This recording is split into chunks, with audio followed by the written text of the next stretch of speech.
Good morning students. हम जो government वाला पार्ट पढ़ रहे हैं, इसके अंदर हम लोगों ने लास्ट क्लास में प्रेसिडेंट के बारे में पढ़ा था, प्रेसिडेंट्स की पावर्स क्या होती है। तो आई होप आपको समझ में आ गया होगा अच्छे से। फिर भी आपको कोई प्रॉब्लम होती है तो आप क्वेश्चंस पूछ सकते हैं, ठीक है।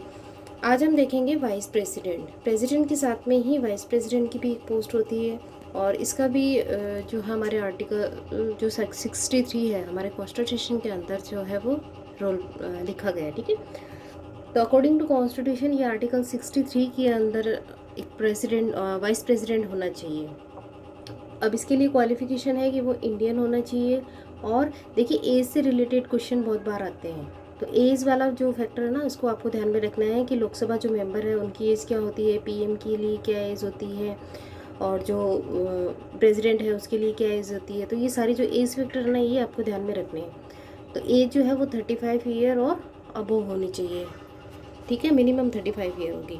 और eligible of Rajya Sabha member, Rajya Sabha का मेंबर बनने के लिए एलिजिबल होने चाहिए।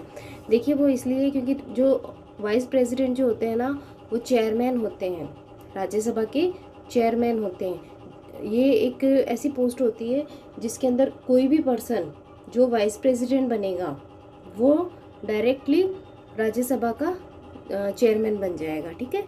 ये कॉन्स्टिट्यूशन में लिखा गया है, इसके लिए अलग से कोई प्रोसीजर नहीं करना पड़ता। जो भी पर्सन इंडिया का वाइस प्रेसिडेंट है वो राज्यसभा का चेयरमैन होगा, ठीक है।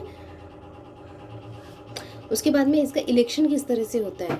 तो इलेक्शन जो होता है ना वाइस प्रेसिडेंट का, वो इलेक्शन ऑफ इलेक्टेड इन, ये ज्वाइंट सीटिंग मतलब ज्वाइंट मीटिंग होती है बोथ हाउसेस की, लोकसभा और राज्यसभा दोनों के जो भी मेंबर होते हैं सारे, वो सारे मिलके इनको चूज़ करते हैं। द पार्लियामेंट्स और एसटीवी सिस्टम, एसटीवी सिस्टम हमने देखा था ना, प्रेसिडेंट के लिए होता है, ठीक है। वोट्स जो होते हैं ना वो ट्रांसफ़र कर दिए जाते हैं, जैसे एक वोट की वैल्यू होती है, फिर उस वोट की वैल्यू के अकॉर्डिंग जो है उनको वोट मिलने चाहिए। तो एसटीवी सिस्टम, या फिर इसको बोल देते हैं, ये इनडायरेक्ट मेथड है एक तरह से, ठीक है। उसके बाद में जो इनका डिपोजिशन मतलब किस तरह से इनको लगाते हैं, किस तरह से इनका हटने का जो भी प्रोसेस है ना वो, तो इनका जो टर्म पीरियड है ना, 5 साल का होता है, 5 ईयर का इनका टाइम पीरियड होता है। राष्ट्रपति का भी जो प्रेसिडेंट है हमारे, उनका भी 5 ईयर का होता है, और वाइस प्रेसिडेंट का भी 5 ईयर का होता है। अब ये अपने पोस्ट से कैसे हट सकते हैं, देखो ये रिज़ाइन कर सकते हैं, ठीक है, और कैन रिमूव, और इनको हटाया जा सकता है from his post by the proposal passed, एक प्रपोजल पास्ट करके from Rajya Sabha which is accepted by Lok Sabha, ठीक है। और इसकी जो प्रोसेस होती है ना, वो सेम प्रेसिडेंट की जैसे होती है। जैसे हमने देखा था प्रेसिडेंट को कैसे इम्पीच किया जाता है, आर्टिकल 61 के अकॉर्डिंग दे रखा है, ठीक है। तो वो जो प्रोसेस होती है, पहले एक हाउस में जाती है, वहाँ से 2/3 जो वोट होता है उससे वो पास होते हैं, फिर नेक्स्ट हाउस में जाता है, और फिर वहाँ से 2/3 में अगर पास हो जाता है तो इनको हटा दिया जाता है। तो देखिए, सबसे इम्पोर्टेंट बात इसके अंदर ये है कि सिस्टम सेम होता है प्रेसिडेंट के और वाइस प्रेसिडेंट का, लेकिन इसके अंदर क्या होता है, सबसे पहले इसको राज्यसभा से ही पास किया जाएगा, ठीक है। राज्यसभा जो होती है ना, उसी के अंदर इसको प्रेजेंट किया जाएगा, और उसके बाद में आगे की प्रोसेस भी राज्यसभा से ही स्टार्ट होगी। बट प्रेसिडेंट के अंदर ये था कि प्रेसिडेंट को कोई से भी हाउस से स्टार्ट किया जा सकता है, ठीक है। और वही 14 डे जो है उसको फर्स्ट इंफॉर्मेशन देके, नोटिस देके, तो सेम प्रोसेस है। उसके बाद में power and function of vice president, देखिए हमारे यहाँ पे सबसे जो इम्पोर्टेंट रोल है ना, वो तो प्रेसिडेंट का होता है। वो कॉन्स्टिट्यूशनल हेड होते हैं हमारी कंट्री के। उसके बाद में जो उसके हेल्प के लिए सारे जो मिनिस्टर वगैरह होते हैं और पीएम होते हैं। और जो वाइस प्रेसिडेंट है ना, उनको कुछ मतलब कुछ राइट्स दिए गए हैं, कुछ पावर्स दी गई हैं। तो एक तो ये हो गया, देखो एक्स ऑफियो चेयरमैन, ठीक है। एक्स ऑफिशियो चेयरमैन का मतलब होता है कि राज्यसभा के ये चेयरमैन होंगे, जो भी जैसे मान लेते हैं कोई पर्सन है वो उपराष्ट्रपति वाइस प्रेसिडेंट बन के गए हैं, ठीक है, तो वो ऑटोमेटिकली उस चेयरमैन बन जाएंगे राज्यसभा के। जैसे अभी हमारे वाइस प्रेसिडेंट कौन है, एम वेंकैया नायडू, ठीक है। तो he is not a member, ये राज्यसभा के मेंबर नहीं होते हैं, so he is not entitle for voting, तो ये वोट भी नहीं करते, ठीक है। और ही इज़ होल्ड, लेकिन ये क्या करते हैं कि अपना जो वोटिंग का जो राइट होता है ना उसको होल्ड करके रखते हैं। और casting vote for special subject, देखिए किसी जब वोटिंग चलती है, ठीक है, कोई भी मैटर होता है उस पर वोटिंग चलती है और उसके बाद में ऐसे लगता है कि बराबर हो गया है कि अब कोई डिसीज़न नहीं लिया जा रहा, तो जो कास्टिंग वोट होता है ना डिसीज़न मेकिंग के लिए ज़रूरी होता है लास्ट, तो उस वोट का यूज़ कर सकते हैं, निर्णायक मत जिसको बोलते हैं, तो वो वाइस प्रेसिडेंट जो है वो एज ए चेयरमैन यूज़ कर सकते हैं, ठीक है। बाकी उनको वोटिंग का राइट नहीं होता है क्योंकि ये इन राज्यसभा के मेंबर नहीं होते। देखिए वाइस प्रेसिडेंट जो बनते हैं वो लोकसभा और राज्यसभा दोनों से मिलके बनते हैं, इसलिए, ठीक है। तो ये इनका मेन वर्क था कि कास्टिंग वोट वो जो लास्ट में यूज़ कर सकते हैं अपना। और एक जो नेक्स्ट है वो taking charge of president in the following conditions. अब वो जो प्रेसिडेंट जो होती है ना उसकी पोस्ट पे वो काम करते हैं, लेकिन किन किन कंडीशन में, जैसे मान लेते हैं प्रेसिडेंट नहीं है और उसकी जगह फिर वर्क करना पड़ेगा, तो कौन करेगा, तो वो काम करेंगे vice president. After the death of the president, अगर प्रेसिडेंट की डेथ हो जाती है तो फिर वो पोस्ट, देखिए प्रेसिडेंट वाली जो पोस्ट है ना वो कभी खाली नहीं रहती है, ठीक है, कभी वैकेंट नहीं रहती है। अगर वन डे भी है तो भी उस पर कोई ना कोई वर्क करेगा, ठीक है। तो अगर प्रेसिडेंट की डेथ हो जाती है तो उसकी जगह फिर जो चार्ज होता है वो वाइस प्रेसिडेंट को मिल जाता है। After the resignation of the president, अगर प्रेसिडेंट अपना रेजिग्नेशन इस्तीफा दे देते हैं, अपने पोस्ट से हट जाते हैं, deposition of the president due the impeachment, और अगर इम्पीचमेंट की जो प्रोसेस हो रही है ना उनको हटाने की, तो उस टाइम भी जो वाइस प्रेसिडेंट है वो प्रेसिडेंट के जो सारे वर्क है वो करेंगे। एनी रीज़न, और भी कोई रीज़न, जैसे डिजीज़ हो जाते हैं, जैसे बीमार हो गए, या फॉरेन टूर, अगर वो हमारे देश से बाहर गए हुए हैं, ठीक है, फॉरेन टूर पे गए हुए हैं प्रेसिडेंट, और मान लो कंट्री में किसी चीज़ की या किसी काम की ज़रूरत पड़ी, तो वो चार्ज वाइस प्रेसिडेंट के पास होगा, ठीक है।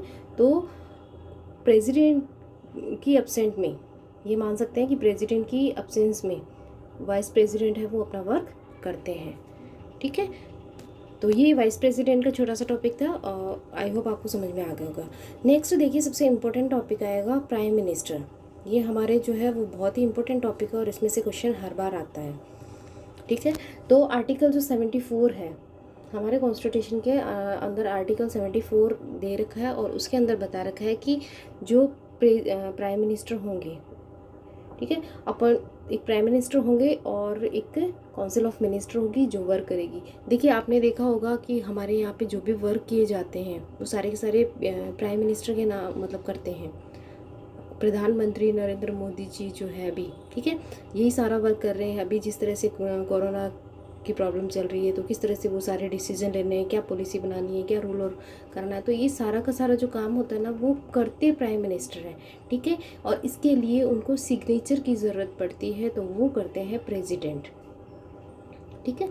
तो ये हमारे जो प्राइम मिनिस्टर जो होते हैं वो हमारे एक्चुअल या रियल हेड होते हैं कंट्री के, और जो कॉन्स्टिट्यूशनल हेड जिसको बोलते हैं, संविधान में जिसको मुखिया बनाया गया है, हेड बनाया गया है, वो प्रेसिडेंट है, ठीक है। तो जो भी डिसीजन लेना होगा वो सारा का सारा प्राइम मिनिस्टर लेते हैं। तो प्राइम मिनिस्टर को बहुत ज़्यादा काम करना पड़ता है, बहुत बड़ी रेस्पॉन्सिबिलिटी होती है इनके ऊपर। आर्टिकल 74, अब इनका अपॉइंटमेंट किया जाता है। देखिए हम लोग जब इलेक्शन करते हैं तो हम लोग क्या बोलते हैं, 5 ईयर वाले जो इलेक्शन होते हैं ना, MPs के जो मेंबर ऑफ पार्लियामेंट के इलेक्शन होते हैं एवरी 5 ईयर, ठीक है। तो हम कहते हैं कि मोदी जैसे प्रधानमंत्री के चुनाव है, एक्चुअल में होता है ऐसा नहीं है, वो एक पॉलिटिकल पार्टीज़ वाले चुनाव होते हैं। फिर उसके अंदर से जो लीडर्स होते हैं या फिर जो लगता है कि हाँ ये पावरफुल लीडर है तो उसको PM अपॉइंट किया जाता है, ठीक है। Appointment of PM according to fundamental principle, ठीक है, ऑफ द पार्लियामेंट की जो फंडामेंटल सिस्टम है, द प्रेसिडेंट इज ऑब्लाइज्ड, देखिए ये ऑब्लाइज होता है to appoint the leader of the majority party in the Lok Sabha for the post of prime minister. Lok Sabha के अंदर देखिए हम लोगों ने देखा था, जब लोकसभा हमने पढ़ी थी तो उसमें देखा था 545 जो मेंबर होते हैं उनके इलेक्शन होते हैं, और इसके अंदर जिस पार्टी को मेजॉरिटी मतलब ज़्यादा वोट मिलते हैं तो उस पार्टी के जो लीडर होते हैं उनको फिर प्राइम मिनिस्टर के लिए अपॉइंट किया जाता है, ठीक है। Power and function of prime minister, अब जो प्राइम मिनिस्टर है उनके पावर और फंक्शंस क्या क्या है, तो देखिए वैसे तो सारा वर्क जो होता है वो PM ही करते हैं, formation of council of minister, देखिए काउंसिल ऑफ मिनिस्टर है, ये भी अभी आएगा, अभी हम देखेंगे। तो जो भी मिनिस्टर होते हैं उनका जो ग्रुप होता है, जैसे एजुकेशन मिनिस्टर हो गया, डिफेंस मिनिस्टर हो गया, फाइनेंस मिनिस्टर हो गया, ये जो सारे मिनिस्टर होते हैं ना, तो इनके एक ग्रुप बनाते हैं, उनको काउंसिल बोलते हैं। तो इस अपने अपने डिपार्टमेंट के अकॉर्डिंग जो है ना मिनिस्टर का चूज़ करते हैं ये, ठीक है। Distribution and charges of portfolio from amongst the minister, अब जो भी मिनिस्टर्स होते हैं ना उनको डिस्ट्रीब्यूशन करते हैं और चेंजेस करते हैं, ठीक है। डिस्ट्रीब्यूशन मतलब उनको वर्क बताया जाता है कि कौन सा जो पर्सन है वो फाइनेंस मिनिस्टर का वर्क करेगा, कौन सा जो है वो डिफेंस मिनिस्टर का वर्क करेगा, कौन सा है एजुकेशन से रिलेटेड लेगा, कौन से गेम्स से रिलेटेड डिपार्टमेंट में वर्क करेगा। तो ये जो सारा डिसीजन होता है ना ये हम लेते हैं। उसके बाद में एडमिनिस्ट्रेशन ऑफ द कैबिनेट, और कैबिनेट जो होती है ना, कैबिनेट मिनिस्टर्स का ग्रुप होता है, ठीक है। जो देखिए टोटल क्या होते हैं 543 लोकसभा के मेंबर होते हैं, ठीक है, 545 सॉरी, ठीक है। तो ये अब जब सेलेक्ट होके जाते हैं तो सारे के सारे पर्सन तो वर्क नहीं करेंगे ना, मतलब जो इम्पोर्टेंट होते हैं उनमें से चूज़ किए जाते हैं कुछ को, ठीक है, और फिर उनको एक ग्रुप बनाया जाता है और उस ग्रुप को कैबिनेट बोलते हैं, ठीक है। तो कैबिनेट के अंदर टॉप जो हाई क्वालिफाइड या जो उनको ज़्यादा रिस्पॉन्सिबिलिटी दी जाती है ना, वो मेंबर होते हैं और फिर वो अपने अपने डिपार्टमेंट में वर्क करते हैं।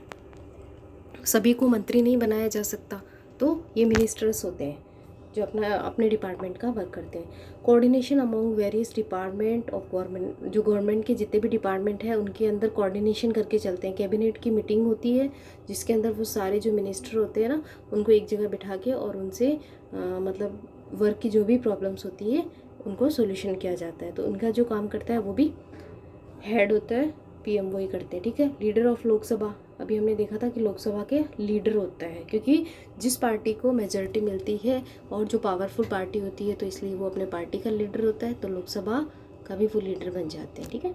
Link between the president and the cabinet, अब कैबिनेट जो मिनिस्टर होते हैं ना सारे, उनका और प्रेसिडेंट के बीच में एक लिंक का काम करता है। देखिए प्रेसिडेंट है वो सीधे सारे मंत्रियों से नहीं मिलता है कि जो प्रेसिडेंट है वो डिफेंस मिनिस्टर से पूछेगा कि भाई हमारी आर्मी क्या कर रही है, ठीक है। तो इस तरह का वर्क नहीं होता है। प्रेसिडेंट और जो कैबिनेट के अंदर जो भी मिनिस्टर होते हैं इन दोनों का जो कनेक्शन है उसके बीच में जॉइंट का काम करता है, एक लिंक का काम करता है। बेस्टोरिंग वेरियस पोस्ट, और बहुत सारी जो पोस्ट होती है ना उनको भी क्रिएट करते हैं और उनका मतलब ध्यान रखते हैं कि कौन कौन सी जो पोस्ट है उनको अपॉइंट करना, ये सारा वर्क किया जाता है, ठीक है।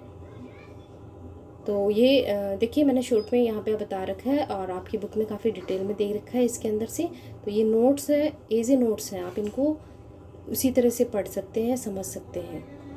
फंक्शन ऑफ पीएम, उसके बाद में काउंसिल ऑफ मिनिस्टर, अभी हमने देखा था कैबिनेट होती है और उसमें मिनिस्टर्स होते हैं। तो article 74, there shall be council of minister, एक मिनिस्टर्स की काउंसिल होगी with the PM at the head, जिनका हेड कौन होंगे, पीएम होंगे, to the help and advice of the president. और ये जो काउंसिल ऑफ मिनिस्टर क्या करेंगी, प्रेसिडेंट को हेल्प और एडवाइस करेगी, ठीक है। तो जो सारे वर्क जो डिसीजन मेकिंग का काम होता है वो सारा का सारा पार्लियामेंट में होता है। पीएम और उनकी काउंसिल मिनिस्टर ये सब मिलके करते हैं और उसके बाद में वो एग्जीक्यूट होने के लिए प्रेसिडेंट के पास जाता है, प्रेसिडेंट सिग्नेचर करता है, तभी वो कंटिन्यू हो पाते हैं, रन करते हैं, ठीक है, लागू होते हैं। तो प्रेसिडेंट जो होते हैं उनको हेल्प करने के लिए मिनिस्टर्स होते हैं। अब फॉर्मेशन ऑफ द काउंसिल, अब जो काउंसिल है उसका फॉर्मेशन किस तरह से काउंसिल बनती है, ठीक है।